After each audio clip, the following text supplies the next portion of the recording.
And myself, I am a seasoned and a career police officer. I know the field.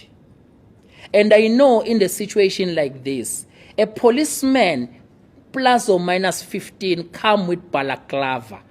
Why are they hiding themselves? Because there are instances, in my experience, where the police come and plant drugs in your house and pretend as if that drugs was found on you. I know the experience as a police officer myself, where in some instances they can plant a firearm and shoot you, pretending as if you shot them.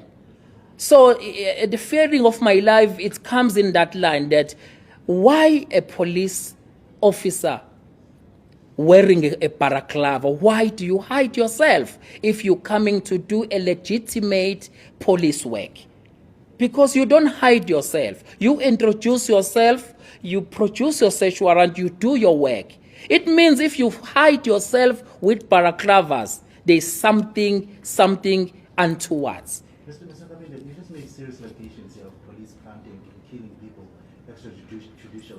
Are these things you've ever reported anywhere? Because these are serious allegations you're making. What I'm saying, through my experience as a police officer, these are instances that they get reported. And also, as an IP'd officer as well, those were cases that were always on our desk to investigate as we were investigating the police. So those are things that I've got experience with.